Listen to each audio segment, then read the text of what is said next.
ओम शांति। 9 नवंबर 2024 की साकार मुरली, जिसमें आज प्यारे बाबा विशेष तौर पर आत्माभिमानी बनना सिखला रहे, ज्ञानी तू आत्माओं की निशानियां सुना रहे और शिव बाबा को कहाँ याद करो, कैसे याद करो, ये सिखा रहे हैं। साथ ही हम ब्राह्मणों का मूल कर्तव्य क्या है उसकी स्मृति दिला रहे हैं और अविनाशी प्राप्तियों का अधिकारी बनने का फॉर्मूला समझा रहे हैं। तो सुनते हैं शिव बाबा के आज के महावाक्य। आत्माभिमानी होकर ध्यान रहे, इन कानों द्वारा सुनने वाली मैं आत्मा हूँ। सुनाने वाले निराकार ज्योति स्वरूप परमात्मा है। ब्रह्मा बाबा की भ्रुकुटी में चमकते हुए उनके मुखारविंद से ईश्वरीय वाणी उच्चारण करते हैं। आज शिव बाबा बोले, मीठे बच्चे, बाप आया है तुम बच्चों को भक्ति तू आत्मा से, ज्ञानी तू आत्मा बनाने, पतित से पावन बनाने। तो बाबा भक्त कहते हैं जो भगवान को ढूंढ रहे हैं, ज्ञानी जिनको भगवान मिला, उनसे ज्ञान मिला और पतित से पावन बनने के मार्ग पर चल पड़े। तो हम अब ज्ञान मार्ग पर आ गए हैं। फिर बाबा ज्ञानवान बच्चों का चिंतन बता रहे हैं कि कैसे ज्ञानवान बच्चे देह से न्यारी आत्मस्थिति में रहते हैं। उसके लिए कुछ चिंतन करते रहते हैं जो हम साथ साथ करेंगे। बाबा ने कहा वो चिंतन करते, मैं अविनाशी आत्मा हूँ।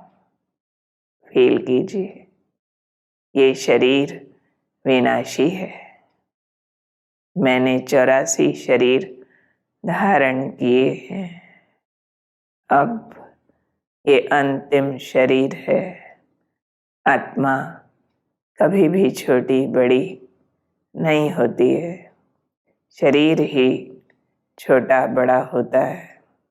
ये आँखें शरीर में हैं, लेकिन इनसे देखने वाली मैं आत्मा हूँ। बाबा आत्माओं को ही ज्ञान का तीसरा नेत्र देते हैं। ये समझ नेत्र बन जाती है, जिससे हम विजुअलाइज करते हैं, अंतर में दृश्यों का निर्माण करते हैं कि मैं आत्मा भ्रिकुटी में हूँ। इन आँखों द्वारा देख रही हूँ। वह भी जब तक शरीर का आधार न ले तो आत्मा भी देख न सके, और शिव बाबा भी शरीर का आधार लेकर पढ़ाते। ऐसा चिंतन ज्ञानवान बच्चे सदा करते रहते हैं। तो ध्यान रखेंगे, सदा ये चिंतन चलता रहे, मैं कौन? अविनाशी आत्मा। शरीर क्या है? अंतिम जन्म का विनाशी चोला। आत्मा हूँ, छोटी बड़ी नहीं होती हूँ। शरीर छोटा बड़ा होता है। आँखों द्वारा मैं आत्मा देखती हूँ। मुझे समझ का तीसरा नेत्र मिल गया है। और आत्मचिंतन के लिए बाबा ने समझाया कि शरीर और आत्मा में बहुत फर्क है। आत्मा नेचुरल है, यानी ओरिजिनल, और शरीर अननेचुरल मिट्टी का बना हुआ है, यानी नाशवान 5 तत्वों का है। शरीर पहले एकदम छोटा पिंड होता है, जब थोड़ा बड़ा होता है तो आत्मा प्रवेश करती है। बड़ा होते होते फिर 5 तत्व का इतना बड़ा पुतला बन जाता है। आत्मा चैतन्य है। जब तक आत्मा प्रवेश न करे तब तक ये पुतला कोई काम नहीं करता। आत्मा ही शरीर द्वारा सब कुछ करती है। बोलने चलने वाली भी आत्मा ही है। अभी निराकार शिव बाबा आकर हम बच्चों को ये ज्ञान चक्षु देते हैं। तो ये आत्म स्वरूप का चिंतन हमारे अंदर रिपीट होता रहे। और अब बाबा हमें आज परमात्मा चिंतन भी करवा रहे हैं। अपने लिए बाबा कहते, तुम पहले ना आत्मा को जानते थे ना परमात्मा को जानते थे, सिर्फ कहने मात्र कहते थे, हे परम पिता परमात्मा। तुमको कोई सुख नहीं था, तुम बाप को ढूंढते रहते थे। अभी तुम समझते हो, वही निराकार बाप ने ये शरीर धारण किया है। कहते हैं, मैं बीज रूप चैतन्य ज्ञान का सागर हूँ। कैसे हैं बाबा? बीज रूप चैतन्य हैं और समग्र ज्ञान उनमें समाया है, वो सागर जैसे हैं। फिर बाबा कह रहे, मेरे में पूरे सृष्टि चक्र के आदि मध्य अंत की नॉलेज है। तो बाबा कहते हैं, मैं सारे नाटक की नॉलेज देता हूँ और सृष्टि चक्र कैसे फिरता है ये समझाता हूँ, जिससे तुम ज्ञानी तू आत्मा बन जाते हो। फिर भक्ति में तो आप बच्चे कहते थे, हे भगवान आओ आकर पावन बनाओ। तो बाप समझाते हैं, पतित ही भगवान से मिलते हैं पावन होने के लिए। फिर एक नई राज की बात बाबा ने बताई, क्योंकि पावन से तो भगवान मिलता नहीं। सतयुग में थोड़े ही इन लक्ष्मी नारायण से भगवान मिलता है, उनका नाम है पतित पावन। तो जब हम पतित बन जाते हैं तभी आते हैं हमें पावन बनाने के लिए। फिर हमें पावन बनाकर स्वयं गुम हो जाते हैं, परम धाम में जाकर निवास करते हैं। ये उनका ड्रामा में वंडरफुल पार्ट है। शिव बाबा ने अपना पार्ट भी हमारे आगे स्पष्ट किया। और फिर बाबा हमें समझाते कि शिव बाबा को अभी कहाँ याद कर सकते हैं। हम सब जानते हैं कि शिव बाबा ब्रह्मा बाबा के तन में अवतरित हुए हैं। बच्चे, पहले तुम परमात्मा को ऊपर में मानते थे। ऊपर तो बाबा अभी भी रहते हैं, पर याद के लिए बता रहे हैं, अभी तुम बाप को कहाँ याद करते हो। बाबा कहते हैं, अभी पुरुषोत्तम संगम युग पर तुमको इतना ऊंच बनाने मैं ब्रह्मा तन में आया हुआ हूँ। तो कहाँ भी तुम बैठे होंगे तो ज़रूर यहाँ ही याद करेंगे। तो जहाँ मुलाकात हुई होती है वो स्थान याद आता है, और जिस तन से शिव बाबा हमसे बात करते वो साथ में अंदर दृष्टिगोचर होता है। तो बाबा कहते, तुम भल अपने अपने सेंटर्स पर बैठते हो, विलायत में जाते हो, तो भी समझेंगे कि शिव बाबा मधुबन में इनके तन में हैं। कोई कोई फिर ऐसे बच्चे भी हैं जिनको ज्ञान स्पष्ट नहीं है, तो कह देते हैं हम ब्रह्मा को नहीं मानते। अब ब्रह्मा बिगर शिव बाबा कैसे पढ़ाएंगे? अगर उनके तन से पढ़ाते हैं, मुलाकात करते हैं, तो साथ में दृष्टिगोचर मन की आँख से होते ही है। तो बाबा कहते हैं, मैं इस तन में हूँ, मैं इसमें ही बैठ सारे ब्रह्मांड और सृष्टि के आदि मध्य अंत का राज समझाता हूँ। तुम इसमें मुझे याद करो। इसलिए तुम बाप और दादा दोनों को याद करते हो तो ये स्पष्ट हो गया होगा कि याद कितनी आसान है।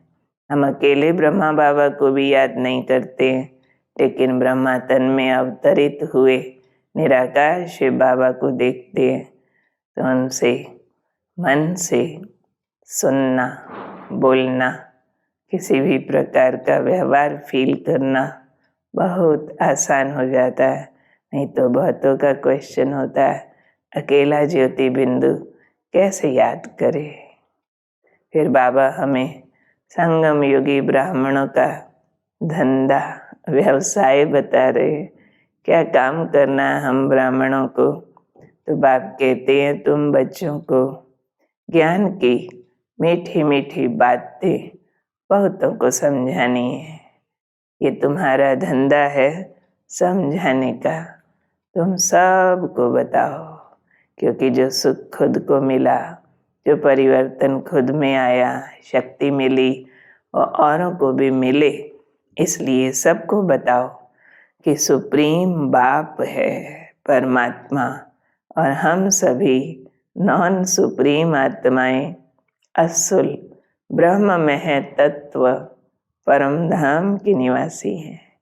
अपना मूल निवासी स्थान वही है, यहाँ शिव बाबा रहते हैं।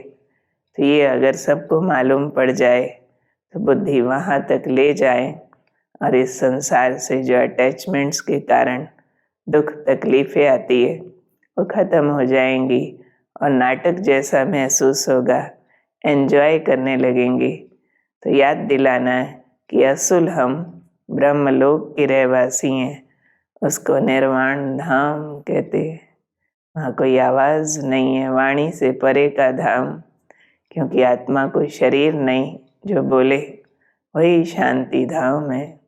आत्मा में मूल शांति का गुण वहाँ प्रकट होता रहता है, तो उसी को वाणप्रस्थ कहा जाता है।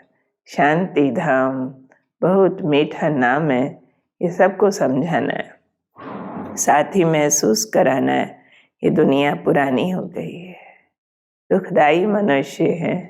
नई दुनिया में देवताएं रहते हैं, उनको चेंज करने के लिए पुरुषोत्तम संगम युग पर स्वयं निराकार बाप को आना पड़ता है। वे कल्प कल्प आकर इस वैरायटी सृष्टि रूपी झाड़ का राज समझाते हैं और कहते हैं अपने को आत्मा समझ मुझे याद करो तो तुम मनुष्य से देवता बन जाएंगे, क्योंकि बाबा की याद से दैवी गुण ईश्वरीय शक्तियाँ आती है, जिससे मानव अपने अवगुण निकाल पाता है और दैवी गुण धारण कर देवता बन सकते हैं। तो ये सारा ज्ञान बाबा अभी हमको आकर देते हैं, जिससे हमारी सद्गति हो जाती है। अब चलिए बाबा को सतगुरु रूप से देखते हुए उनसे आज का वरदान लेते हैं। अंतर की आंख से देखें सर्वशक्तिमान बाबा को, उनकी अनंत शक्तियाँ अपने में समाती महसूस करें। बाबा का वरद हस्त मेरे मस्तक पर वरदान मिल रहा है। बच्चे हर कर्म में विजय का अटल निश्चय और नशा रखने वाले अधिकारी आत्मा भव। विजय हमारा जन्म सिद्ध अधिकार है, इस स्मृति से सदा उड़ते चलो। कुछ भी हो जाए, कोई भी तरह का पोजीशन हो, ये सोचो कि मैं सदा विजयी आत्मा हूँ। क्या भी हो जाए ये निश्चय अटल हो। नशे का आधार ही है निश्चय, निश्चय कम तो नशा कम, वो खुमारी नहीं चढ़ती है फिर। इसलिए कहते हैं निश्चय बुद्धि विजयी। निश्चय में कभी कभी वाले नहीं बनना। अविनाशी बाप है तो अविनाशी प्राप्ति के अधिकारी बनो। हर कर्म में विजय का निश्चय और नशा हो। तो कौन हूँ मैं? अधिकारी आत्मा। किस बात की अधिकारी? विजय की। पर किस विधि से विजय आएगी? निश्चय से। निश्चय से नशा, निश्चय से विजय, ये मेरा अधिकार है। स्लोगन: बाप के स्नेह की छत्र छाया के नीचे रहो तो कोई भी विघ्न ठहर नहीं सकता। पूरा दिन महसूस करेंगे बाबा की प्यार भरी किरणें मेरे ऊपर छत्र बनी हुई है और कोई विघ्न उसमें प्रवेश नहीं कर पा रहा, न मन का न और कोई। तो हम आज की दिनचर्या में ध्यान देंगे कि मुझे शिव बाबा को ब्रह्मा तन में याद करना है। बाप दादा दोनों मेरे सामने हैं। बाबा की शक्तियां अंदर समाते, ज्ञान अंदर भरते हुए हर मनुष्य को देवता बनाने की सेवा करनी है। पुजारी से पूज्य बनने के लिए संपूर्ण निर्विकारी बनना ही है। याद रहे, मैं सदा विजयी आत्मा हूँ और ये देह मेरे ऊपर वस्त्र मात्र है। मैं चैतन्य आत्मा हूँ। शिव बाबा सृष्टि का बीज रूप ज्ञान सागर मुझे बार बार छू देता है और मेरे अंदर दिव्य ज्ञान का चक्षु खुल जाता है। बुद्धि स्पष्ट परखने लगती है, निर्णय अचूक हो जाते हैं और विघ्न दूर भाग जाते हैं। ओम शांति।